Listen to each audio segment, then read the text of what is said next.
विश्वास की डोर जब बाबा श्याम से जुड़ जाती है तो दुनिया की कोई भी ताकत आपको तोड़ नहीं सकती। लोग अक्सर मुझसे पूछते हैं कि आज के युग में भी चमत्कार होते हैं।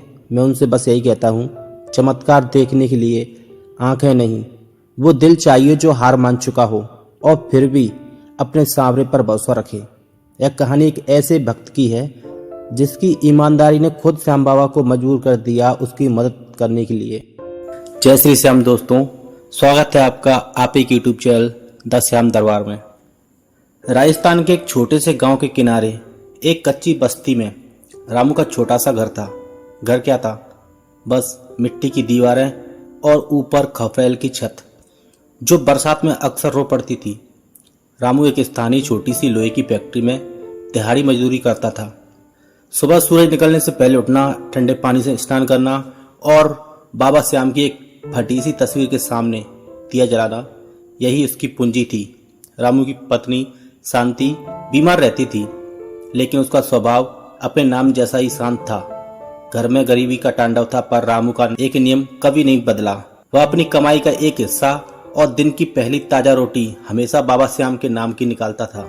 वह कहता, शांति, यह रोटी हम नहीं खिला रहे, यह तो बाबा का ही दिया हुआ है जो हम उन्हें वापस भेंट कर रहे हैं। मोहल्ले के लोग रामू का मजाक उड़ाते। वे कहते, अरे रामू, खुद की पसलियां दिख रही हैं और पत्थर की मूर्त को भोग लगाता है, पहले खुद का पेट तो भर ले।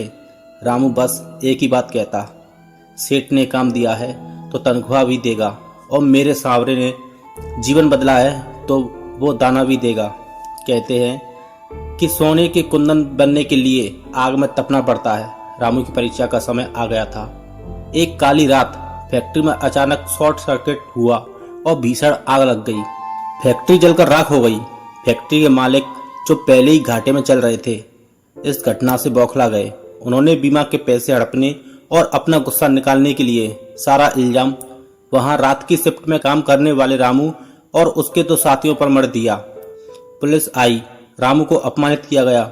मालिक ने उसकी पिछले 3 महीनों की रुकी हुई तनख्वाह देने से साफ मना कर दिया और कहा, तेरी वजह से मेरे करोड़ों का नुकसान हुआ है, अब एक कौड़ी भी नहीं मिलेगी। रामू सड़क पर आ गया। उसके पास न काम था न पैसे और ऊपर से चोर होने का ठप्पा।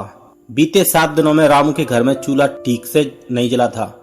पड़ोसियों ने भी मुंह मोड़ लिया था। शांति की बीमारी पड़ गई थी, उसे तेज बुखार था। घर के आटे के डिब्बे में बस एक मुट्ठी आटा बचा था, पर रात बहुत भारी थी। बाहर तेज हवाएं चल रही थी, जैसे कुदरत भी रामू का इम्तिहान ले रही हो। शांति ने कांपते हाथों से उस आखिरी मुट्ठी आटे को गूंथा।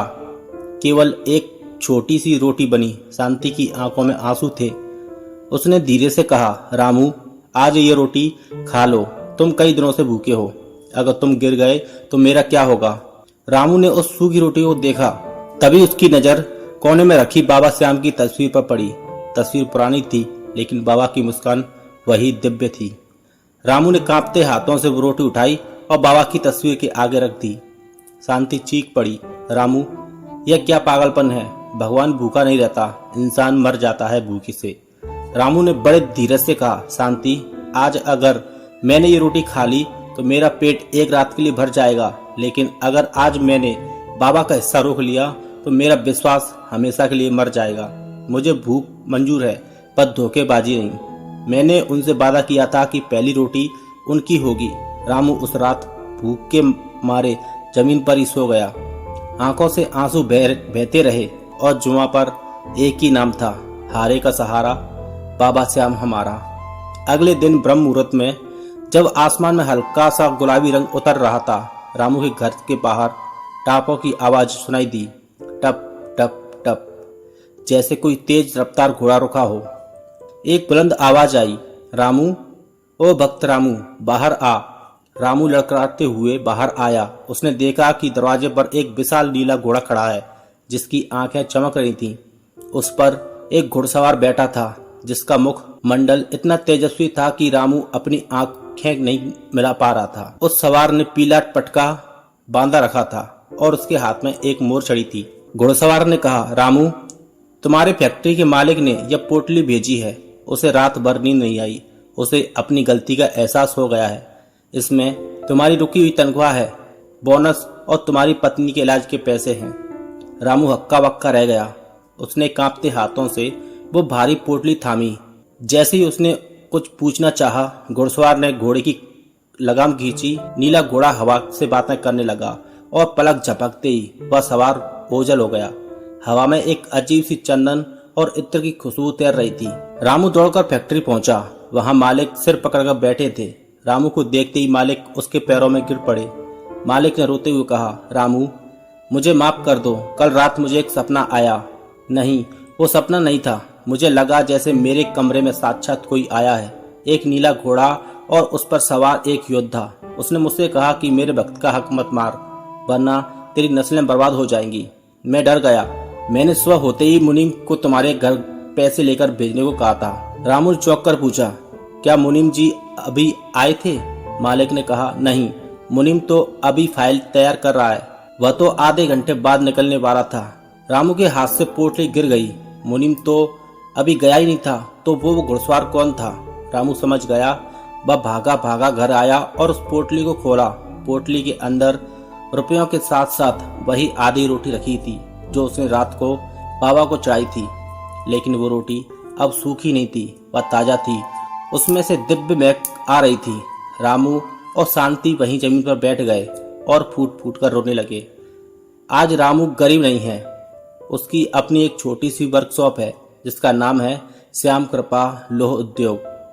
आज भी उसके घर की पहली रोटी बाबा के पास जाती है, लेकिन अब वो रोटी सूखी नहीं होती। दोस्तों, यह कहानी हमें सिखाती है कि भगवान को आपके 56 भोग की जरूरत नहीं है। उसे जरूरत है तो बस आपके उस भाव की, जो कहता है कि बाबा जो कुछ मेरा है वो पहले तेरा है। जब आप अपनी आखिरी उम्मीद भी उन पर छोड़ देते हैं तो वे अपने सिंहासन से उठकर आपके लिए दौड़ पड़ते हैं। अगर रामू की इस अटूट श्रद्धा ने आपके दिल को छुआ है तो इस वीडियो को उन लोगों तक पहुंचाएं जो आज संघर्ष कर रहे हैं। उन्हें बताएं कि हारे का सहारा अभी जिंदा है। कमेंट में अपनी हाजिरी लगाएं और पूरे प्रेम से लिखें, जय श्री श्याम, हारे के सहारे की जय। अगर आप पहली बार हमारे श्याम दरबार चैनल पर आए हैं तो सब्सक्राइब करना ना भूलें, क्योंकि यहाँ हम हर रोज बाबा के ऐसे ही सच्चे चमत्कारों की चर्चा करते हैं। जय श्री श्याम, श्याम हारे के सहारे की जय। अगर आप पहली बार हमारे श्याम दरबार चैनल पर आए हैं तो सब्सक्राइब करना ना भूलें, क्योंकि यहाँ हम हर रोज बाबा के ऐसे ही सच्चे चमत्कारों की चर्चा करते हैं। जय श्री श्याम।